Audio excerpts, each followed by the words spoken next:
Hello beautifuls, this is Aromie here and welcome back to Seduce Me Too. So last time Rabbit stopped Diana to want to speak to her for some reason, and I have a cool wolf as a spirit animal.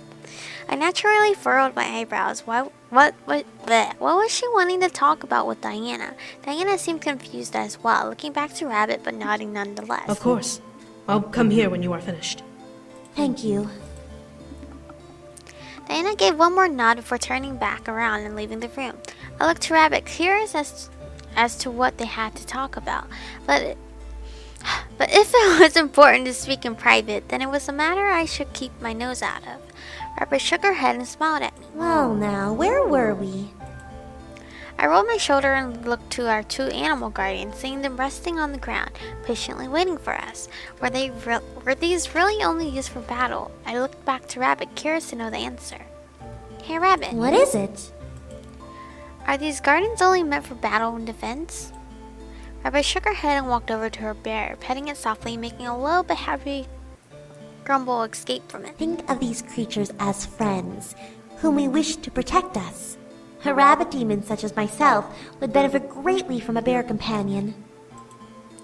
Both the bear and Rabbit looked at me, hoping I understood. I looked to my own animal, confused to why I was able to imagine what mine looked like. The intricacies of this magic seemed over my head, but I accepted it for now with a nod of slight understanding. Until the night we trained fiercely, using our animal guardians to show me how to use them, what commands to say, and how to conserve my energy. By the time I left, however, I was exhausted. I fell into my bed exhausted. My body felt completely at the mercy of the fluffy mattress beneath me. Today was rough. Luckily, before I came back to the room, I had been shown bathrooms where I could relieve myself and bathe properly. At least hygiene wouldn't be an issue. I had bathed in crystal clear water before returning to my room, flopping into bed like a bum. I heard the door open and close, followed by the soft pattern of labored footsteps walking around the bed and stopping on the other side. I knew it was Erik, but I turned my head to verify my guess. I was correct. However, I felt my face flush at the sight. What? Erik was shirtless and his skin was beautifully covered in water droplets. His hair was damp and his breathing was labored. He must have trained hard, if not harder than me at least, and bathed right afterward. Hi. Good evening, love. I could tell that he wanted to flop onto the bed and simply pass out, but something held him back. I tilted my head at him, making Erik smile. I'm going over what happened today. And? Do you feel disgusted by me? I kept my eyes on Erik, letting my mind wander a bit over him. I still loved him and didn't feel the need to yell at him or push him away. I had to assume the spirit was still resting from Settle's attack. Nope. Erik nodded before climbing into bed and leaning back against the bedpost. Stay where you are, sit next to him, cuddle with him. I guess... Why would we stay where we are? Why would we just sit next to him? We'll cuddle him. I settled close to him and placed my head on his shoulder. Erik smiled and wrapped an arm around me, holding me close. It's been a long while since I've trained like that. Since Malix, right? Erik nodded with a smile at me. I remembered Malix, that damnable monster. He had wanted to kill the boys and even kidnapped me as bait. Luckily, he didn't last long. During the time he was around, though, Erik had trained hard and done the best he could. I was kind of proud to see him going at it again. I yawned and got ready for bed. There was no use in prolonging sleep. The darkness welcomed me into its embrace as Erik wrapped his arms around me protectively. Huh? The cries of the spirit vibrated through my mind. I knew Erik would take a bit to enter my dreams, but I could only look around as the sound of the spirit whimpering echoed around me in the dark. Hello? Go away! Finally, the orb appeared. It wasn't bobbing up and down in the air like it usually had before. It was lying on the ground like a ball. I walked over and crouched before sitting down in front of it. The sound of its whimper made my heart hurt. Did Settle's attack really hurt it that badly? Even more than that, it was apparently a child. I'm sorry? Don't say anything? Gosh, I don't know what to do. I guess... I'm sorry? I mean, it's not my fault though. You came into my body. I didn't ask for this. I felt like in James' route, I didn't interrupt. And that kind of lost me points. So I'm just gonna say I'm sorry? No, you're not. I mean, I once debated its words. I was trying to be sincere, but I had to assume the spirit was too hurt to care. Why did you do that? I didn't do it. We just wanted to try and get you out of my body. Why did you hurt me? Every word the spirit spoke felt like a knife through my heart. I didn't mean to hurt it, but we had to try. I was certain the intention of the attack was to expel the spirit, not hurt it. You're just like him. Like him? You mean Erik? No. The evil man. Evil man. I stared as the spirit gently lifted itself off the ground and began to slowly bob up and down in front of me. The evil man that killed me. Yep. My body froze as I suddenly heard the demon lord's laughter all around me. The voice bounced through the air, sending wave upon wave of fear through my body in an endless cycle. However, the spirit didn't react. Was the spirit causing the voice? The spirit lowered itself back onto the ground and laid still. The purple aurora around it was still rippling around it. You're gonna hurt me again. Don't say anything? No, I won't. No, let's continue talking, I assume. I didn't want it to be hurt. Expelling it was one thing, causing it pain was another. There had to be some way to force it out without hurting it any more than we already did. I felt a hand suddenly place itself on my shoulder, and the demon lord's voice faded into silence. I quickly turned to see Erik, looking down at me with a concerned expression. Are you all right? Yeah. The icky man is back. Erik ignored the spirit and gently turned my body to face him. Don't listen to whatever that spirit says. We'll expel it soon enough. You don't care about her. You just care about babies. Whoa. What's going on? Did it get tentacles all of a sudden? That's okay.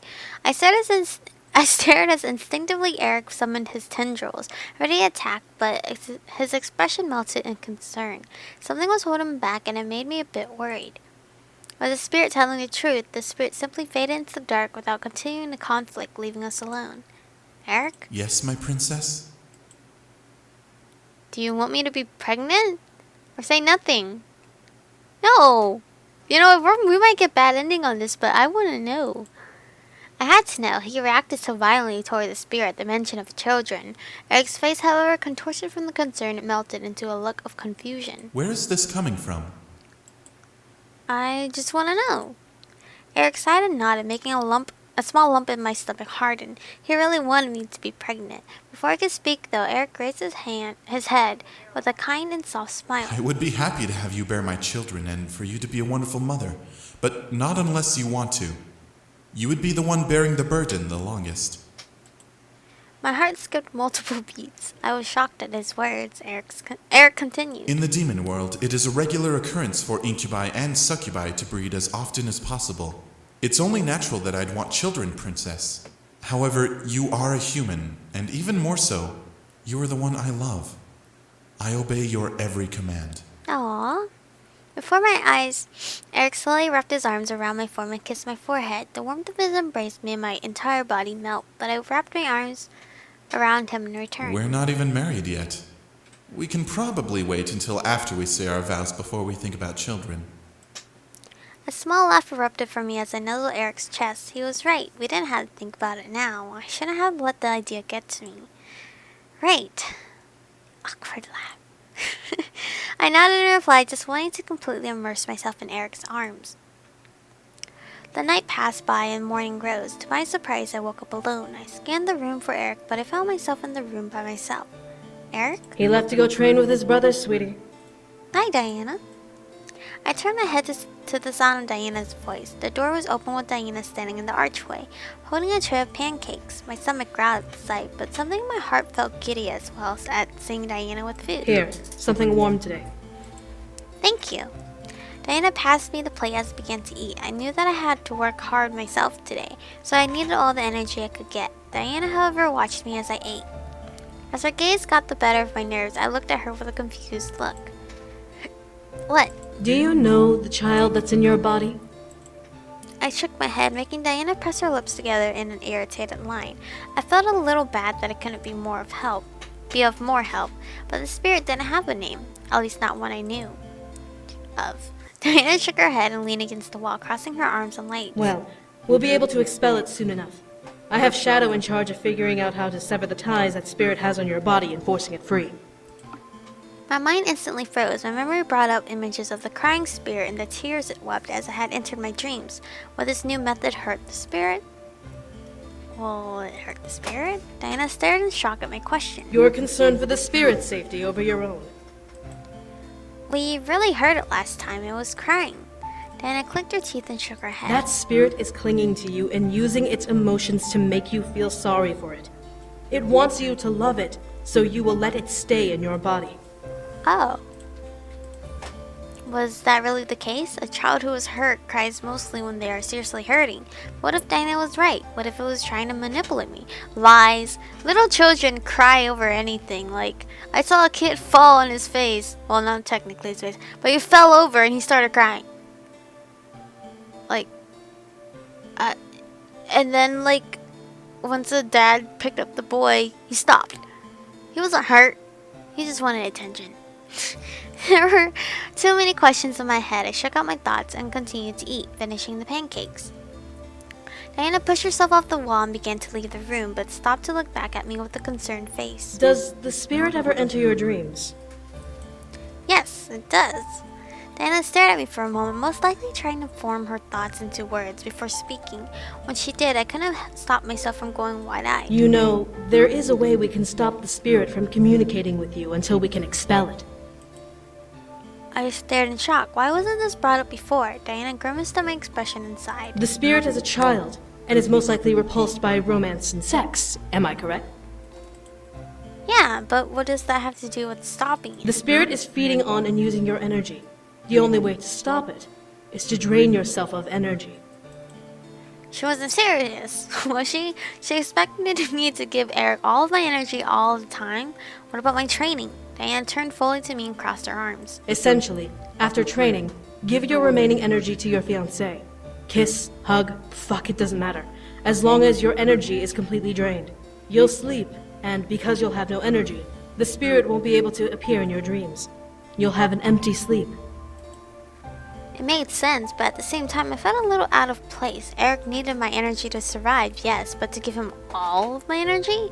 Part of me felt a little excited to do it, while the other side of me felt it was completely wrong to give energy for that reason. Diana shrugged, breaking my thoughts and making me give my full attention once again. It's up to you. We should have the means to expel the spirit in a day or two. Thank you. I was curious, however, why Diana was interested in helping me. She was already doing so much for me and the others by helping me get back to the human world. Before Diana could turn to leave, I stood up from the bed. Diana, why are you helping us with this anyway? Diana's gaze burned into mine as her expression softened. Something in her eyes showed a form of weakness, almost reflecting the eyes of an innocent child. What the? You may not believe it, but I do actually enjoy aiding people. When I can, at least. I could only stare at Diana in surprise. I could tell she was being genuine just from the sound of her voice, and the look in her eyes made me feel somehow like crying. For some reason, I found myself dropping my empty plate on the floor and rushing to Diana, hugging her tightly. Diana tensed within my arms and stared wide-eyed at me. I couldn't stop myself from hugging her body. What the? I wasn't in control of myself. What was going on? Help me. Dear, what are you? I didn't speak again. I wanted to, but I couldn't. Was the spirit in control again? Diana finally relaxed in my arms and wrapped her arms around my form, petting over my hair gently. How pitiful. With each stroke, I felt anxiety wane and clear from my body. From where they came, I would never know, but I couldn't do anything but allow it to pass. Diana seemed to be some form of comfort for the spirit. However you got into this body, we will free you, child. I felt myself nod, however I couldn't stop myself from feeling a strong energy pull from my body. Was Diana draining my energy? Let her take it? Attempt to pull away. I guess we gotta attempt to pull away, cause we need energy to train. This wasn't right. I found some form of hold on my body and began to pull away, but Diana tightened her hold on me. Just let me. I didn't have much choice. Even as I wanted to force Diana away, my body was too relaxed to allow the action to happen. As my body became weaker and weaker, the control of my body became more and more obtainable. Finally, my body felt light, but I found function in my nerves and limbs to function of my own coagulation. Are you yourself again? Yes. Yes, I am. And this is where we're gonna stop. I'm gonna be doing like pre-recording for Tuesday, Thursday, and Saturday since I'll be working a whole lot. And I'd rather have this series up and running because we're almost near the end. Once we finish Erik, we're just gonna do James once more. I know some of you wanted Diana's route, but I'm not like too into Diana's route. I'm probably just gonna play it off camera since I feel like the series has dragged on long enough. It's dragged on so long. So I'm gonna be playing Diana off camera. I'm pretty sure someone has done her route, so you guys can go watch that. But that's gonna be it for today's episode. I hope you guys have enjoyed. Stay beautiful, and I'll see you guys in the next one.